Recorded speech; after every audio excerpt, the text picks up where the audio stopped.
그러면 이제 그런 민족주의, 종족주의의 관점에서 보면 또 인종주의 관점에서 보면 뭐가 입맛에 맞겠어요? 당연히 MRE가 맞죠. 다중지역 진화가. 우린 특별하게 진화했어. 그래서 이 MRE의 제일 그 황당한 케이스가 MC예요. Country Based 진화야. MRE를 보면요, 그래도 레벨이 대륙입니다. 뭐 유럽, 아프리카, 아시아, 뭐 오세아니아 이렇게 대륙급인데 이제 그 북한은 한 반도, 요 조그만 땅, 거기서 호모 이렉투스가 아주 성스럽고 아주 특별한 종류의 현생 인류, 그게 조선인의 원형, 그것으로 진화했다 이거요. 이게 김일성 주체 사상의 주춧돌이고 이걸 본토기원설이라고 불러요. 이 특별한 종류의 현생 인류에 민족됨을 부여하신 그러한 위대한 지도자가 민족의 태양이신 수령님이시다. 뭐 이렇게 되는 거죠.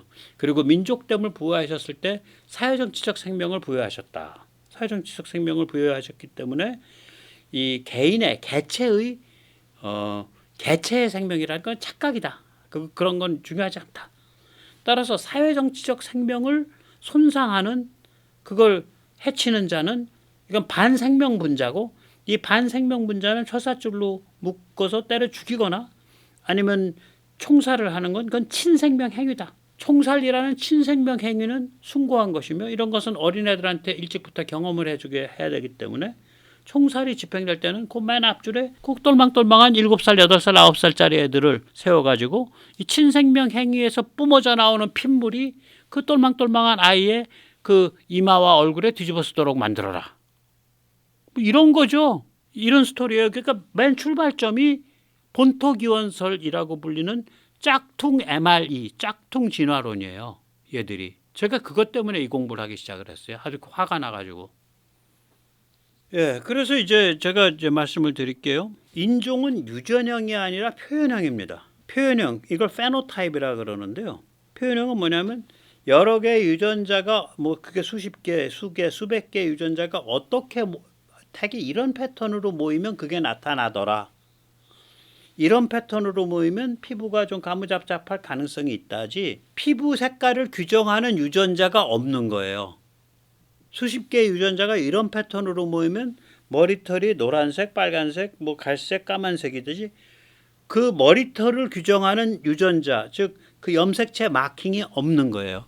거기에 그것만을 위한, 그것을 결정하는 염색체 마킹이 있는 걸 유전형이라 그럽니다.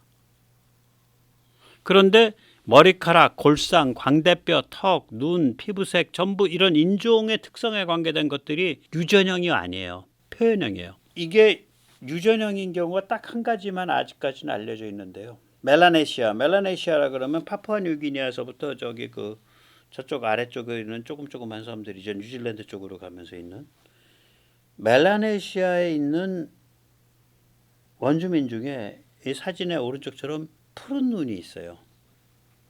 그런데 멜라네시아 푸른 눈은 유전자에 마킹돼 있다 그러더라고. 표현형이 아니래요. 이게 거의 아마 유일한 예외일 거예요. 나머지는 우리가 흔히 인종이라고 생각되는 게, 인종적 특질이라고 생각되는 게 유전자에 마킹이 돼 있는 게 아니라 여러 유전자들이 이렇게 모이게 되면 그 표현이 나타날 때 피부가 까맣게 나타나거나 피부가 하얗게 나타나거나 뭐 이렇더라 이거예요. 그래서 이제 여기 보면 이제 이건 제가 책에서 썼던 이미지고 책에서 이제 그 지재권에 걸리지 않으려고 다시 그린 건데 원래 다 있는 사진들이에요. 이게 이제 맨 왼쪽에 3만 5천 년 전에 폴란드 사람이에요. 그 다음에 왼쪽에서 두 번째 게 2만 8천 년 전에 모스크바 사람이고요. 7천 년 전에 유럽인, 지금 아랍인 같은 느낌이에요. 까무잡잡해요 좀. 그러니까 인간 표현형이라는 건 굉장히 유연해요. 그러니까 저는 아까도 말씀드렸지만 한국인으로서의 저의 그 어떤 국뽕스러운 자부심이 굉장히 높은 편인데, 저는 한국인의 유전자가 뭐 특별히 해서 생각하는 게 아니라 한국의 문화, 한국의 언어, 한국의 그 사회성, 소시에탈 디멘전, 사회적 차원, 이런 것들이 굉장히 특이하다고 보는 거예요. 유니크하다. 그리고 거기에 그 유니크한 속에 장점과 단점이 다 들어있다. 유니크하다는 것 자체가 축복이에요. 우리의 문화, 우리의 사회적 차원, 우리의 역사적 문맥이 남과 거의 비슷비슷해. 그럼 국가를 구별해서 살 이유도 사실 없고, 프랑스와 뭐 베네룩스 3국이 왜 국가를 구별해야 되는지 잘 모르겠어요. 독일과 베네룩스 3국이. 뭐 저거 뭐 왕실이 있고 뭐가 있고. 우리는 최소한 그런 차원이 아니잖아요. 우리는 한국인의 어떤 아이덴티티는. 그러니까 저는 한국인의 아이덴티티가 훌륭하다. 그런 문화적, 사회적, 심리적, 역사적 아이덴티티가 훌륭하다라는 측면도 있지만 뭐 남보다 우월하다기보다 유니크하고 어디 내놔도 어깨 겨룰만 하다. 저는 그렇게 생각을 해요. 그래서 그 유니크하다는 게 얼마나 큰 장점이야. 굉장히 큰 장점이죠. 예. 그리고 유니크네스의 뿌리가 무려 25,000년이라고 저는 생각하거든요. 그런 놈 있으면 나와봐라. 지구에서 없어요. 국가 단위에서, 민족 단위에서 유니크네스에, 그것도 규모가 한 8천만 되는데 뿌리가 25,000년이라고 대충 인정할 수밖에 없는 케이스가 없어요. 예. 이 현생 인류의 이제 지구살이를 보면요, 지구 진출을 보면 아프리카에서 나와가지고 한 7만 년쯤에 5만 년 전쯤이 되면 동남아, 오스트레일리아까지 다 옵니다. 지금 왼쪽 그림을 보시면요, 왼쪽 그림을 보시면 이게 말레이 반도예요. 이게 말레이 반도고요. 그 다음에 이게 수마트라 섬이고요. 이게 보르네오 섬이고요. 이게 자바 섬입니다. 그럼 아시겠지만 여기 지금 여기 다 이거 그 당시에는 이게 그 해수면이 한 130m 아래이기 때문에 이거 다 땅이었었어요. 그래서 이 땅을 순달랜드라 그럽니다. 그래가지고 통통 다 와요. 그냥 땅 타고서 한 5만 년 전쯤에.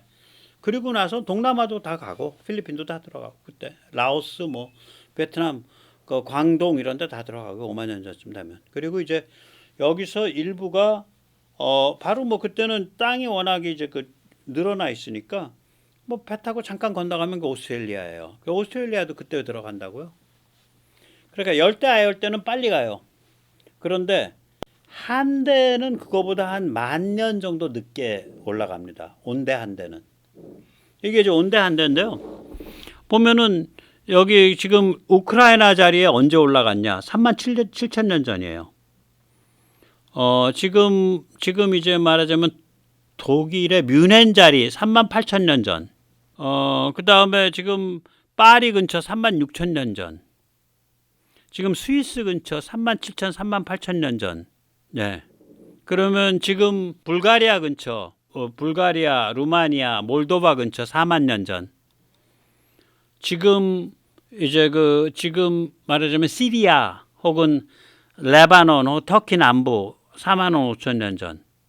그러니까 이게 추워지는 지역에 올라오는 거는요, 기술도 있어야 되고요, 옷도 이렇게 입어야 되고. 전 그래서 우리 저기 어디야 6,000년 전, 7,000년 전에 미사일인데 거기 막 그냥 무슨 뭐 아프리카 원주민처럼 다 벌거벗고 오는 거죠. 싫어. 굉장히 고급지게 입었을 거예요. 특히 봄, 가을, 겨울에는.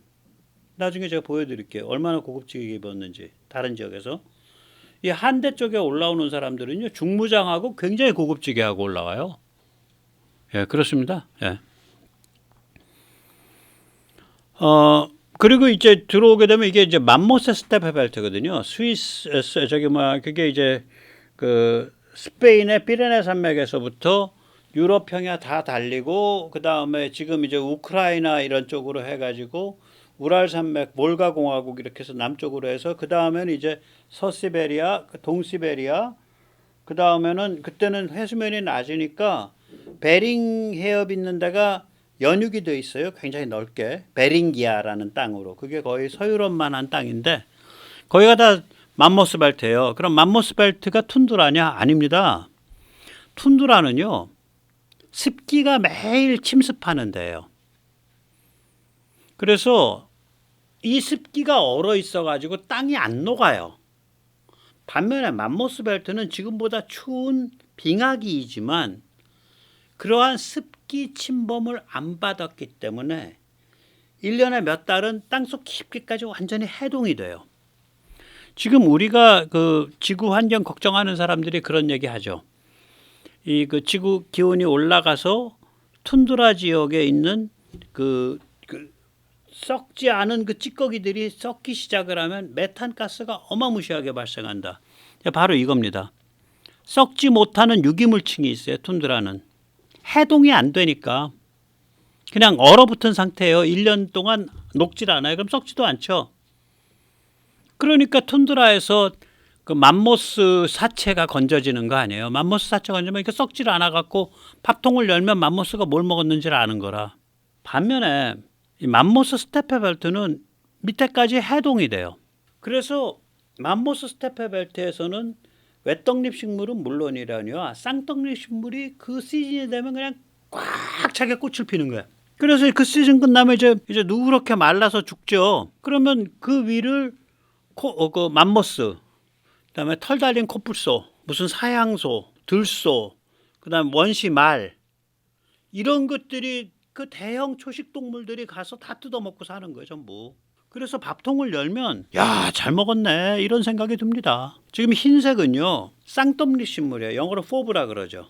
그 다음에 여기 그 뭐 이렇게 점박이 이렇게 되어 있는 거 이거는 외떡잎 식물이에요. 사촉과. 그 다음에 까만 거는 이끼예요. 그 다음에 횡으로 줄이 져 있는 거는 나무입니다. 그럼 다이어트를 한번 보자고요. 맘모스의 밥통 열어보니까 대부분이 뭐냐 쌍떡잎 식물이고 그런 다음에 외떡잎 식물이에요. 그 다음에 들소도 마찬가지죠. 털 달린 코뿔소 보니까 얘는 그냥 쌍떡잎 식물로 거의 다 먹었네. 말을 보니까 특이하게 나무 쪽하고 풀하고를 그 쌍떡잎 식물을 거의 각각 한 40%씩 먹었고 그 다음에 한 10% 정도를 그 외떡잎 식물을 먹었네. 투구 사향소 뭐 이렇게 뼈가 발달한 사향소가 있나 봐요. 얘도 보면 쌍떡잎 식물, 외떡잎 식물하고 나무하고 그렇게 많이 먹었나. 근데 술록을 보세요. 요새 있는 거. 지금 여기 맘모스, 한대 들소, 털 달린 코뿔소, 원시말, 투구 사향소 이건 요새는 다 없는 대형 초식 동물이에요. 맘모스 스테페 벨트에. 요새 남아 있는 건 술록과 무스죠. 술록 보세요. 이게 사람 먹는 음식이에요? 이게 대형 초식 동물 제대로 된 초식 동물이 먹는 음식이야? 나무하고 이끼 아니야. 아까 툰드라기 때문에 그래요. 나무하고 이끼 외에는 없는 거예요. 무스 보면 나무만 먹잖아요.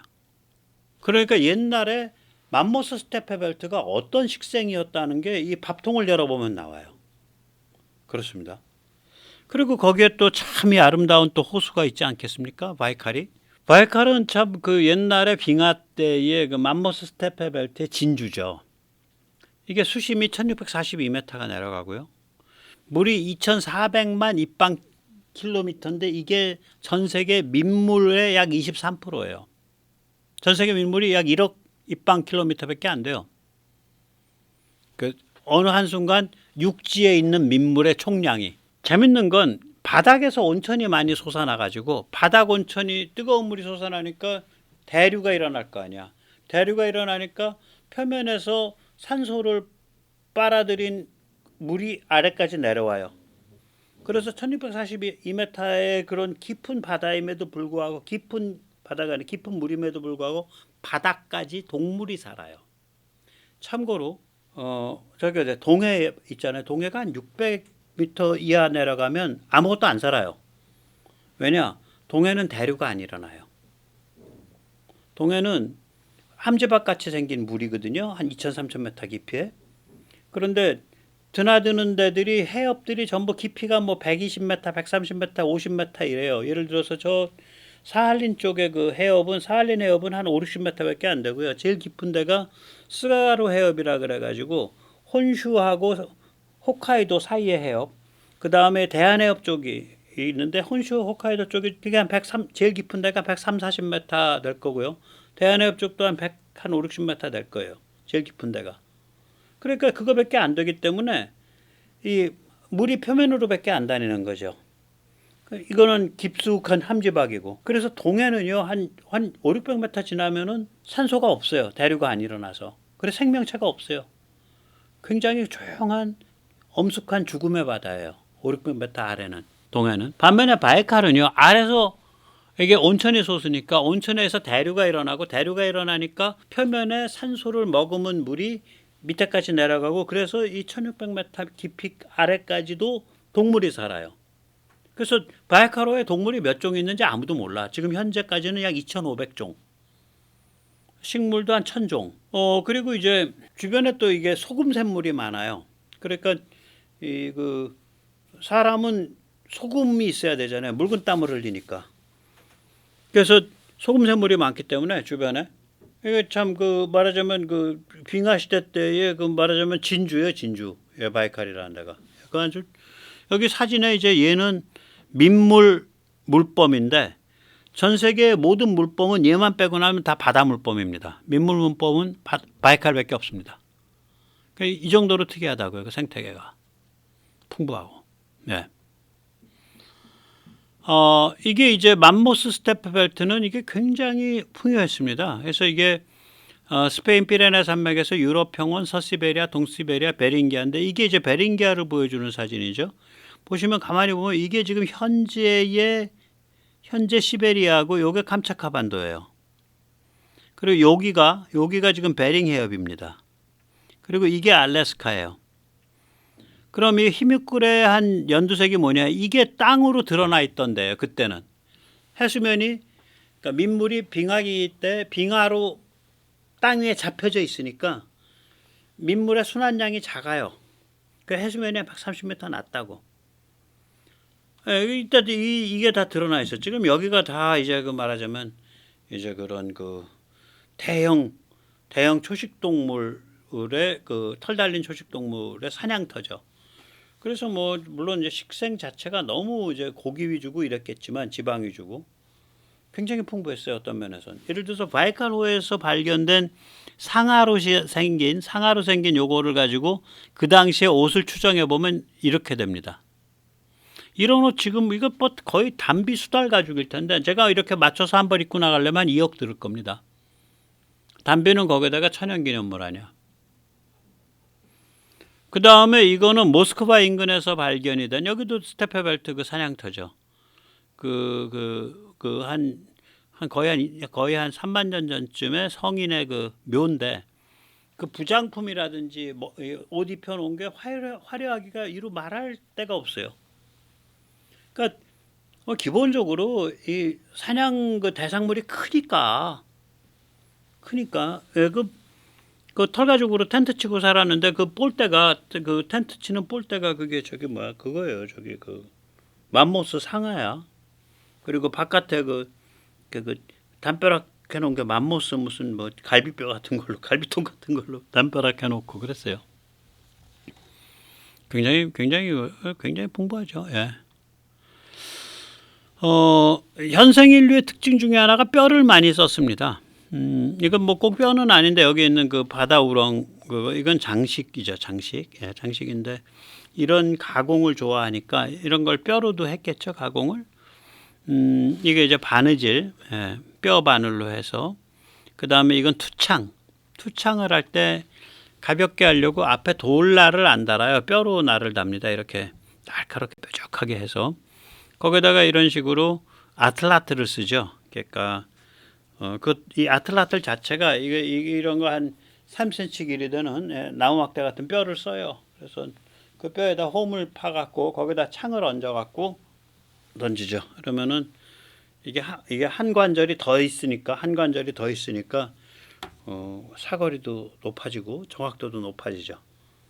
그래서 이런 투창, 아틀라틀, 뼈 이런 것들이 바느질 이런 게 다 그 현생 인류의 특징이에요. 그러니까 제가 말씀드리는 건 이건 이미 이제 그 BMH에 도달한 현생 인류 그러니까 행태에 관한 현생 인류에 도달한 현생 인류의 특징이고요. 반면에 네안데르탈은 뼈를 딱 하나만 썼어요. 이게 리소아라고 부르는 애인데 프랑스 말로 이거는 가죽 무두질 헤라입니다.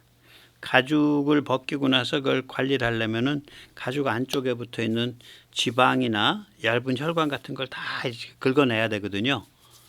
그때 쓰는 헤라가 그 리소아인데 이게 네안데르탈이 먼저 발명을 했어요. 그 네안데르탈의 특징은 뭐냐면 제가 전에도 말씀드렸죠. 이게 약간 좀 자폐기질이 있단 말이에요. 여기가.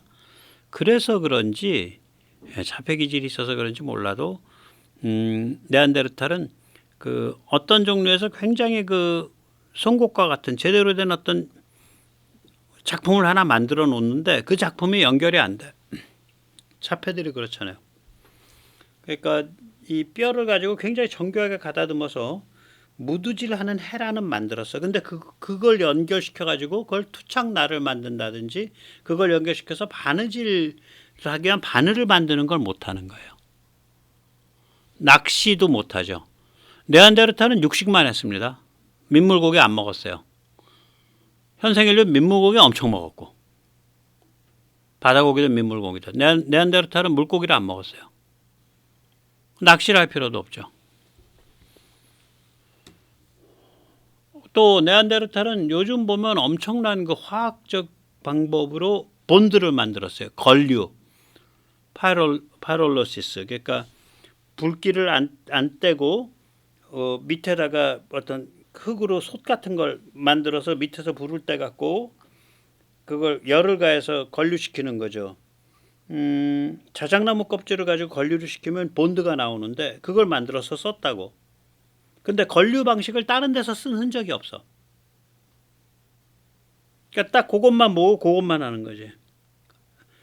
네안데르탈의 두 개의 명품이 건류해서 만든 본드하고 풀하고 그 다음에 이 가죽 무드질 할 때 쓰는 헤라, 뼈 헤라. 그게 두 개의 명품으로 좀 꼽습니다. 근데 다른 데 같은 기술이 다른 데 응용이 안 되죠. 그러니까 25,000년 전부터 이제 빙하가 굉장히 추워지죠. 라스트 글래시얼 맥시멈이 되죠. 굉장히 추워집니다. 그럼 여기서 보면 그 연두색 비슷한 게 이게 이게 사막이에요, 사막. 근데 빙하가 점점 더 추워지면 사막이 점점 더 넓어져. 극빙기도 이제 더 추워지고 시간이 더 가면.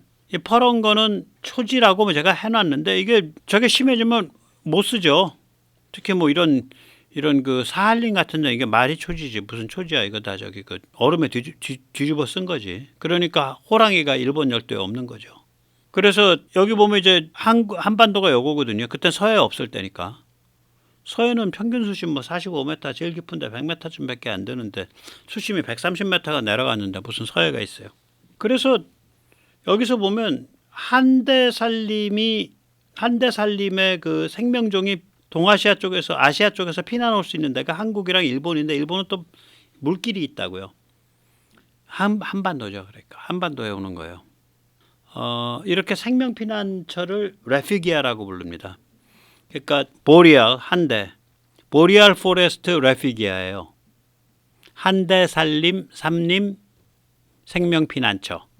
한반도가. 그때는 한반도라기보다 아무튼간에 극동 항아리. 극동 자. 왜 그러냐면 지금 그 서해에 있는 자리 한가운데 뭐 아마존보다 큰 거대한 함유강이 흘렀을 거거든. 거기 뭐 황하, 뭐 요하, 뭐 회하, 압록강, 뭐 저쩌고 다 모인 거, 대동강 다 모인 거 아니야. 그러니까 거기 그냥 질펀하게 큰 강이 흐르고 이제 특히 비올 철에는 거기 넘실넘실하게 뭐 그냥 거의 잠기다시피 하고 그랬겠죠.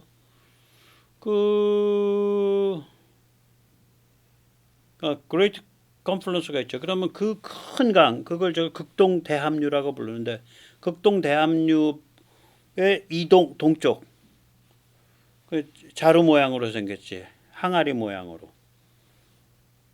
그러니까 극동 항아리. 여기가 한대 삼림 생명 피난처란 말이에요. 호랑이, 범 이런 것들. 그다음에 이때 제주도까지 이제 그 극지방 식물이 내려오죠. 이게 돌매화예요. 위에 있는 게.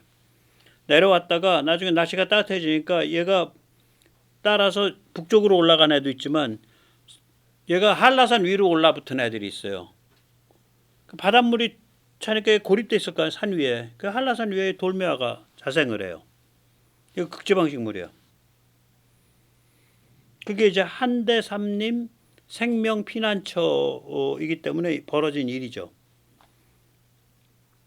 그럼 이런 그 한대 삼림의 그 이렇게 나무가 많고 이런 데는 그 현생 인류가 여기에 들어오기가 참 위험한 땅이에요. 한 25,000년 전에. 왜 그럼 이 투창 가지고 여기 들어와야 되니까. 개활지가 아니니까 위험하죠. 거기 들어와서 적응을 한 거예요. 이제 다음 시간부터 이제 그쪽 얘기를 조금 하려고 합니다. 이게 이제 현생인류를 이렇게 보면 상징에 살고 상징에 죽는 존재예요. 이게 다 지금 여기 나와 있는 것들이 뭐 3만 년 전 이짝 저짝 것들인데, 독일에서 나온 그 저기 뭐 라이언맨, 그러니까 사자 대가리에 인간 몸 상하로 이렇게 깎고, 또 여기는 프랑스에서 나온 이렇게 이 여성, 이 노란 박스는 이제 이런 그림을 그린 거다라고, 이런 이미지였다라고 얘기하는 거죠. 손상되지 않았더라면. 이제 그 다음에 이건 프랑스에서 나온 뭐 이런 그 뿔 같은 걸 들고 있는 여성 비너스. 오스트리아에서 나온 아주 요염한 포즈의 여성 비너스. 프랑스에서 나온 다산을 기원하는 여성 비너스. 프랑스에서 이건 아예 뭐 상아가 아니라 흙으로 빚어가지고 불로 구워낸 뭐 여성 비너스 뭐 이런 거죠. 그러니까 이게 그 인간 현생인류라는 존재가 완전히 이렇게 그 어떤 그 상징의 세계, 정신의 세계, 소통의 세계를 중심으로 해서 존재하는 그런 존재예요. 살아가는. 절대로 물질주의적 존재가 아니에요. 그러니까 물질도 상징이랑 연관된 물질이에요. 전부. 상징에 의해서 만들어지는 물질이고. 지금 뭐 예를 들면 우리 수학 뭐 이런 것도 다 과학의 일종의 상징 체계죠. 우리 지식 전체가 다 상징 체계죠. 일종의. 오늘 여기까지 모시겠습니다. 감사합니다.